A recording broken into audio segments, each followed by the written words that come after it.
Bom dia a todos, né? Dizer que é um prazer, né, recebê-los aqui na disciplina de integração curricular, no quarto período. Eu vou ficar responsável pelo raciocínio clínico. Primeiro, deixa eu me apresentar.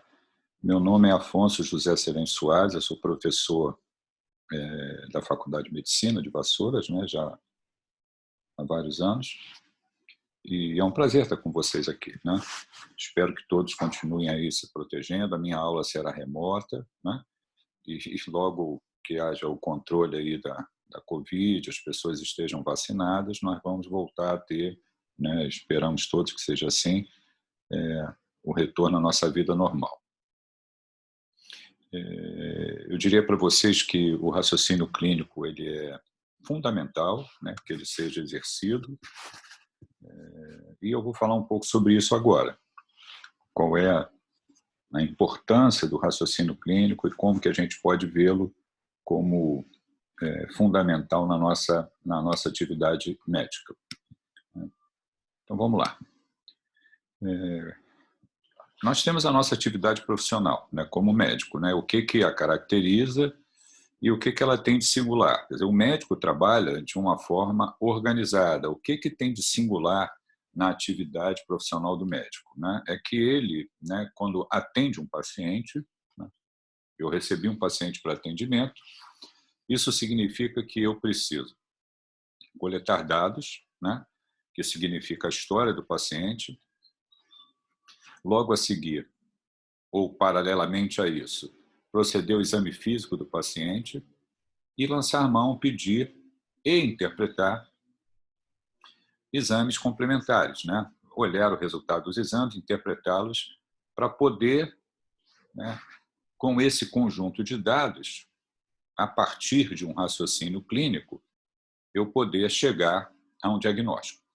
Só para que isso possa ser feito de maneira correta, né, que a gente possa trabalhar de uma maneira bem feita, né, essa história exame físico, isso é que vocês aprendem durante o curso médico, ela tem que ser a mais completa, né? Onde conste a identificação, a queixa principal, história da doença atual, história patológica pregressa, história familiar, história social, história fisiológica, história da pessoa, revisão de órgãos e sistemas, o interrogatório complementar. Quer dizer, eu preciso aprender e fazer isso de maneira correta, como coletar dados de uma história. Ao mesmo tempo, eu vou proceder, né, logo a seguir, o exame físico do paciente, que também deve ser completo, onde nós vamos ter acesso ao peso e altura do paciente, a verificação dos sinais vitais, aspectos, a faces do paciente, mucosa, pele, exame neurológico, exame do pescoço, palpação da tireoide, palpação de gânglios, aparelho cardiovascular, aparelho respiratório, exame do abdômen, exame dos membros inferiores, exame das articulações e músculos, isso faz parte de um exame físico. Naturalmente, se você mais adiante, né, opta por uma especialidade e você vai ter um conhecimento maior naquela área de conhecimento, você pode vir a fazer um exame físico mais detalhado relativo à área da sua especialidade. Mas o curso médico, vocês estão estudando para se tornar médicos generalistas, e isso inclui aprender a fazer uma boa história, aprender a fazer um exame físico completo. Logo a seguir, né, eu vou lançar mão, vou pedir, caso haja necessidade, frequentemente isso é necessário, a realização de exames complementares. Né? Que exames eu vou pedir?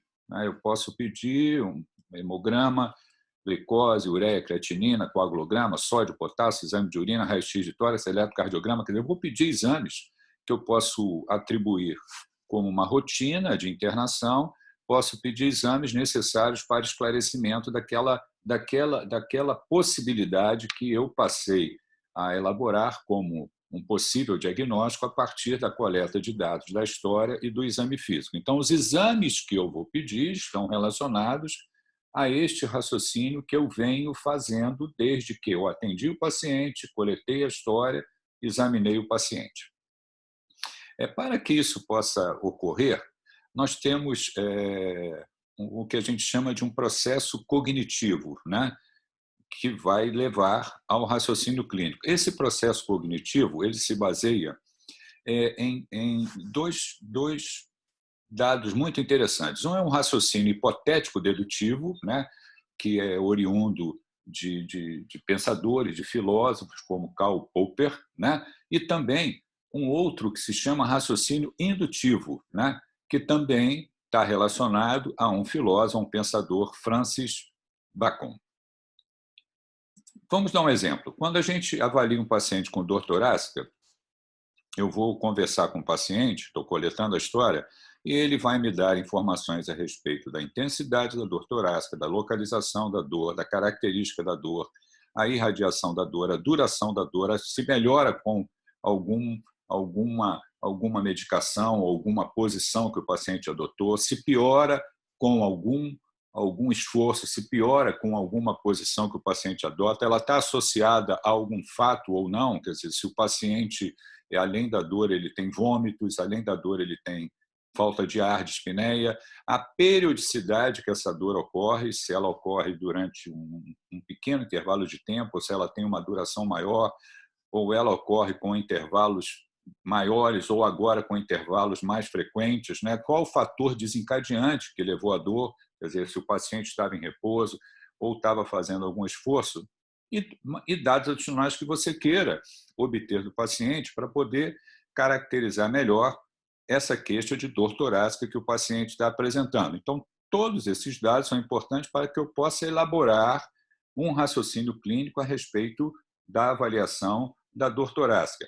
Por outro lado, se eu recebo o paciente com uma face de morte iminente, com uma mão na região do tórax, na região médio-external, como se ele estivesse sofrendo e aquilo está incomodando, e uma face de dor intensa com sensação de morte iminente, esse aspecto desse paciente já nos leva a pensar na possibilidade de um diagnóstico. Então, o raciocínio hipotético dedutivo, eu tenho ali de duas premissas deriva uma terceira que decorre por lógica das duas primeiras. Geração de hipóteses parte do geral para o particular visando uma conclusão. Quer dizer, eu estou obtendo dados, estou reunindo informações para que eu possa encadeá-las e, a partir desse encadeamento, dessa lógica, eu ter uma conclusão.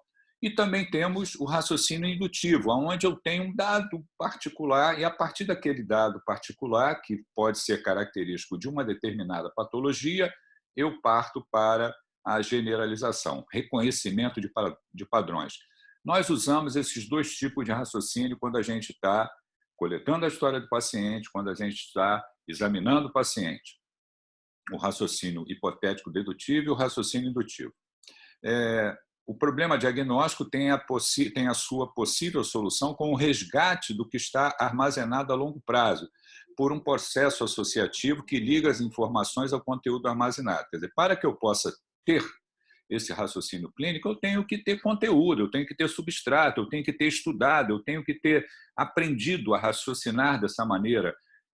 O meu processo cognitivo ele precisa de armazenamento de dados para que eu possa ter o raciocínio clínico.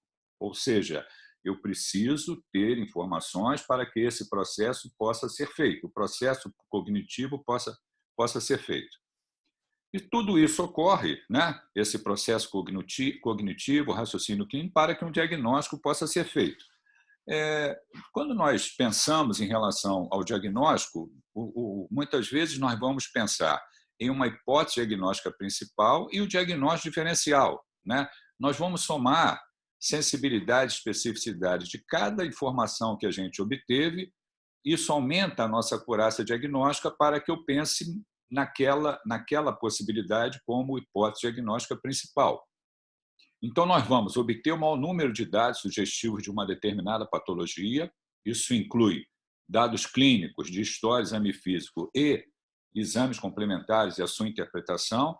o somatório dessas sensibilidades e especificidades, isso vai aumentar a minha acurácia diagnóstica e eu vou ter um diagnóstico feito, hipótese diagnóstica principal, e confirmando essa hipótese diagnóstica principal e pensando em outras possibilidades, que seriam diagnósticos diferenciais, que eu vou colocar em segundo plano ou vou excluir com as informações que eu obtive até agora.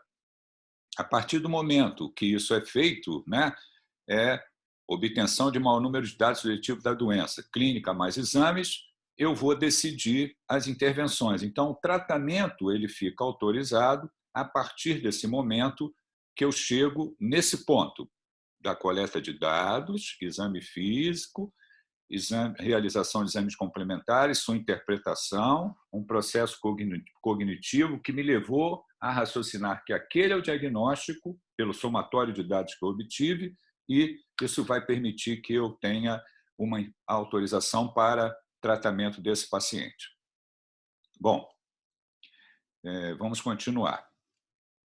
Nessa fase, então, nós temos a resposta de qual é a patologia e como eu vou tratar. Teríamos resolvido essa questão, né? Será que a gente resolveu mesmo, né? Quer dizer, eu cheguei a essa fase desse processo com essas questões resolvidas? Diria para você o seguinte, que embora a segunda atitude, o tratamento autorizado, depende da anterior, que é o diagnóstico feito, tratar o paciente, na quase totalidade dos casos, é muito mais difícil do que fazer o diagnóstico. Então, nós temos aí duas etapas importantíssimas. Eu estou falando agora a respeito de fazer o diagnóstico. Quando eu entro em tratamento autorizado, isso é muito complexo, né? Vai me dar muito trabalho para eu decidir que intervenção eu vou adotar. Dentro de uma infinidade de problemas que o médico tem para resolver após fazer o diagnóstico, alguns exemplos, só para ilustrar o que eu estou falando. Um paciente com tumor de pâncreas com icterícia, um melanoma com metástase pulmonar, um enfisematoso com Covid-19, um edema agudo de pulmão sem melhora com ventilação não invasiva, um paciente com choque séptico, com injúria renal aguda, com síndrome de disfunção respiratória aguda, o paciente com diarreia crônica, com doença de Crohn, com uma fístula intestinal, claudicação intermitente de membros inferiores, o paciente que tem 20 minutos de reanimação cardiopulmonar e não retornou a ritmo cardíaco organizado, um paciente aidético com tuberculose pulmonar, um sarcoma retroperitoneal e hidronefrose bilateral, um coronariopata com doença renal crônica mais indicação de suporte dialítico, cardiopatia grave com internações frequentes, hemorragia digestiva alta em paciente idoso não resolvida por tratamento endoscópico, hepatite viral evoluindo com falência hepática aguda, lúpus eritematoso sistêmico mais cerebrite. São exemplos onde nós temos o diagnóstico, né? O diagnóstico foi feito em todos os casos. E como tratar? Como é que eu trato essas patologias? Olha quanto complexo é a nossa atividade profissional. E, além disso, como eu estabeleço prioridades? Eu tenho uma série de patologias, como é que eu estabeleço prioridades? Qual é aquela que eu devo abordar imediatamente, né? Isso está relacionado à competência médica, que é o que nós estamos, ou que vocês estão aprendendo, e nós participamos disso ativamente, né, durante o curso médico, né? Então, nós temos lá, desde antes de Cristo, Hipócrates falando da importância de coletar dados e exame do paciente, que são as bases para fazer o diagnóstico, né? Nós temos também um médico muito importante chamado William Osler, que no final do século XIX, no início do século XX, né, ele nos mostrou a importância da beira do leito, o contato com o paciente. Quer dizer, isso que eu acabei de falar, coletar dados, examinar, processo cognitivo, diagnóstico feito, tratamento autorizado. Quer dizer, quanto mais próximo eu estou do paciente, quer dizer, eu estou na beira do leito, fica mais fácil eu aprender a trabalhar de maneira correta. Um outro médico muito importante também chama-se Flexner, que no início do século XX ele nos ensinou que existe o que se chama método científico, quer dizer, tudo que nós fazemos em medicina, é oriundo de publicações científicas. Então, o método científico é a base de tudo que fazemos em medicina. É o que a gente conhece, né, como medicina baseada em evidências. Vocês vão ouvir falar muito esse termo durante o curso médico. Também, um outro médico chamado William Halsted nos deu informações importantes, na década de 20 também, em relação ao treinamento com supervisão. Né? Vocês vejam que durante o curso, vocês têm uma parte do curso, que é o final, são 2 anos de internato médico, onde vocês vão fazer um treinamento contínuo ali no atendimento ao paciente. Já fazem isso desde o início do curso, quando vocês frequentam o ambulatório, veem como o paciente está sendo tratado. E, após estarem formados, vocês vão, dependendo da especialidade que vocês vão fazer, é importantíssimo que todos vocês façam residência médica. A residência médica é fundamental na formação do médico, é onde ele vai lidar com aqueles pacientes, ou residência de clínica médica, ou de cirurgia geral, ou de pediatria, ou de ginecologia obstetrícia, né, nas áreas básicas que eu estou falando, você vai fazer treinamento com supervisão, exercer a sua atividade profissional, que você já está formado, você já é médico, para que você possa se tornar um especialista naquela área. Então, tudo isso está relacionado ao que a gente chama, mais um item a ser colocado, que se chama competência médica. Essa competência médica, os tipos de aprendizado, eles estão interligados, na realidade, a 3 dimensões da competência. Né? O conhecimento, oriundo da informação, saber o que e por que fazer, habilidades técnicas, que se refere à técnica, à destreza, saber como fazer, e atitudes, aonde está vinculada ao interesse e determinação de querer fazer. Isso são aspectos da competência médica. O curso de medicina, ele tem N disciplinas, é um curso longo, durante 6 anos, onde vocês são avaliados durante todo o tempo, vocês têm contato precoce com o paciente, aprendizagem baseada em problemas, ambiente de simulação, tutores todo o tempo, vida real, acesso à informação, treinar, treinar, treinar, estudar, estudar, estudar todo o tempo, né, para que vocês possam ter competência para poder fazer diagnóstico e decidir tratamentos. Né? Quando a gente vai decidir as intervenções, né, e eu já falei um pouquinho sobre método científico, medicina baseada em evidência, nós temos os nossos níveis de evidência, que são menores ou maiores. Então, eu tenho opinião de especialista, série de casos, estudo de caso controle, estudo de coorte, trabalho randomizados controlados e meta-análises. Né? E como que o paciente será tratado? Como que eu vou decidir isso? Né?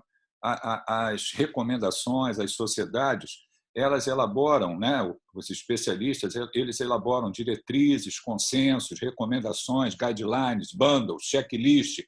Eu tenho informações do estado atual do conhecimento para tratar aquela patologia, né? Tudo isso é muito importante e hoje todos nós temos com facilidade acesso a essas informações através da internet, né? Mas isso não é um item que eu deva achar que é fácil. Quer dizer, eu escutei o nome de uma patologia, eu vou na internet e vejo como é que aquilo se resolve. Não funciona assim. Eu diria que o Dr. Google não funciona. Você precisa estudar, estudar, treinar, treinar, treinar para poder ser um bom médico. Né? Como o médico lida com a medicina baseada em evidência? Observando-a sempre e levando em consideração a autonomia do médico, que deve ser preservada, quer dizer, eu tenho aquela série de recomendações, mas eu tenho, como médico, autonomia para ver o que é melhor dentro daquilo que está escrito. E individualizar sempre o tratamento, porque aquele paciente que eu estou tratando, ele é um indivíduo. Então, o tratamento deve ser individualizado. Os pacientes, eles diferem uns dos outros. Eu posso estar tratando de um paciente A e, quando eu vou tratar de um paciente B, C ou D, eu tenho que adaptar aquele tratamento para aquele paciente em particular. Isso é muito importante que todos nós saibamos. Né? Como o paciente vai ser tratado, isso também é um item crítico, né? Como que eu vou abordar esse paciente. Todas as decisões que eu tomo em relação ao diagnóstico e tratamento dos pacientes, elas são passíveis de serem checadas. Quer dizer, se eu estou dentro do hospital e atendi o paciente, eu vou conversar com os colegas, eu vou levar para uma sessão clínica, eu vou discutir. Quando eu passar o plantão, eu vou ter que falar daqueles casos que eu atendi, a conduta, que diagnóstico eu fiz, que conduta terapêutica eu adotei. E se o grupo, ou se as pessoas com quem eu conversei falam a respeito de outras possibilidades, diagnóstico alternativos, condutas diferentes que poderiam ser tomadas, o consenso do grupo pode levar à modificação daquilo que eu inicialmente adotei. Em outras palavras, tudo que decidimos e fazemos em medicina pode e deve ser submetido à avaliação de outros colegas. Quer dizer, eu estou dentro do hospital, estou trabalhando, mas o que eu estou fazendo será submetido à apreciação de outros colegas. Trabalhe sempre com segurança, adote práticas que evitem riscos ao paciente. Vocês vão discutir isso bastante dentro do outro item da disciplina integradora, que é a segurança do paciente. O paciente tem direito a uma segunda opinião sobre o seu caso? Sim, é normal. O paciente que eu estou tratando, ele tem todo o direito de ouvir a opinião de um outro colega a respeito do que está sendo feito, como que ele está sendo tratado, e o outro colega pode ponderar, naturalmente, respeitando, né, os limites da ética médica, mas isso é um direito do paciente ter acesso a uma segunda opinião. Nós devemos, com os nossos pacientes, construir uma relação baseada na confiança, que a gente chama de relação médico-paciente. Essa relação médico-paciente, ela deve ser construída com uma relação boa de confiança, para que as partes confiem uma na outra. Quer dizer, você está tratando, você é um profissional, você é um médico, e o paciente está confiando naquilo que você está falando. Isso muitas vezes está sempre envolvido a família também, e você explica qual é o diagnóstico, o que está sendo feito, o que vai acontecer com o paciente a respeito daquelas possibilidades que foram colocadas e como ele vai ser tratado. Vários autores colocam que a atividade profissional do médico é um misto de ciência e arte, né? Ciência e arte porque você pode ter um paciente que vai ser atendido por um médico A, B ou C, e depois dele ser atendido pelo médico A, B ou C, ele vai dizer que ele quer ficar com o médico C, porque o médico C foi que tratou ele melhor, foi que conversou com ele com mais calma, foi que examinou ele durante um tempo maior, foi que foi mais objetivo. Quer dizer, isso chama-se arte, né? Como que eu vou exercer a minha atividade profissional? Já falei para vocês que tudo que nós fazemos e prescrevemos está ligado a publicações científicas. Então, isso é método científico, publicações científicas, medicina baseada em evidência. Mas nós temos a nossa arte para exercer a atividade profissional, que foi isso que eu acabei de explicar. Esses dois itens se somam, né? Um misto de ciência e arte. Talvez muito mais ciência do que arte, mas a arte também é importante na atividade profissional. Então, essa competência médica, decisão de tratar, acompanhar o caso, decidir novas intervenções, envolver outros especialistas, se for necessário, ouvir outros colegas da sua especialidade, se for o caso, ser ético todo o tempo, preservar uma boa relação médico-paciente, pesar sempre riscos e benefícios, avaliar o prognóstico, tudo isso está dentro da competência médica. Eu tive a oportunidade, na minha vida de estudante, enquanto eu era interno, e esse ano eu vou fazer 44 anos de formado, ou seja, eu tive contato com um médico que me influenciou para o resto da minha vida. O que ele fez? Ele virou para mim e falou assim: Afonso, você quer estudar? Toma isso aqui. Ele me deu assinatura, me deu não, ele me deu uma informação para eu assinar uma revista científica que eu assino até hoje. Chama-se New England Journal of Medicine. Eu assino essa revista, faço questão de pagar a assinatura anual. No primeiro momento foi meu pai que pagou para mim quando eu era estudante, né? Eu reconheço a ajuda que ele me deu para poder dar esse passo na minha vida, e a ajuda do médico, do professor Orlando, lá no internato, ou no início do internato, quando ele virou para mim e falou assim: Afonso, você quer estudar? Assina isso aqui. E eu assino o New England Journal of Medicine há 46 anos. E esse ano eu faço 44 anos de formado. Me orgulho muito de assinar o New England e falo para vocês porque isso fez uma diferença na minha vida, né? Então, nós percorremos, quando a gente falou de raciocínio clínico, a gente falou de processo cognitivo, a gente falou de raciocínio clínico, a gente falou de diagnóstico médico, a gente falou de competência médica. Eu não falei para vocês, a minha formação é clínica, mas eu sou intensivista, né?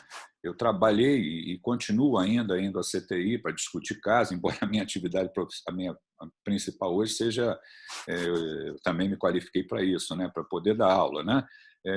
Em relação ao doente instável, doente grave, qual é a diferença daquele clínico convencional para o intensivista, né? Que diferença nós temos no diagnóstico do paciente grave? É a mesma coisa, história, exame físico, pedido de exames complementares e interpretação desses exames. Só que durante esse processo, né, onde eu estou ali olhando o doente, obtendo dados, examinando, isso, no intensivista, isso é sinônimo de início imediato de intervenções terapêuticas, suporte de vida para evitar o óbito.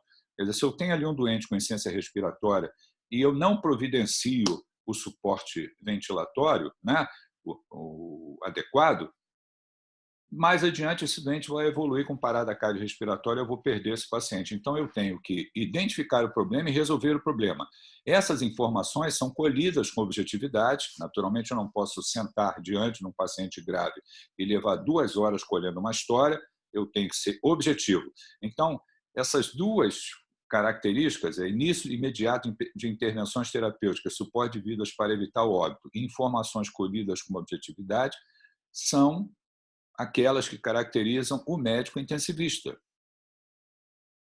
Bom, eu, quando atendo um novo paciente, tudo começa, né? Coletar dados, proceder ao exame físico e, caso julgue necessário, pedir exames, interpretar os exames complementares que podem ser pertinentes ao caso, visando obter o diagnóstico do paciente e tratar o paciente. Então, tudo isso foi para falar sobre raciocínio clínico. É complexo, né? Eu vou encerrar aqui para que vocês possam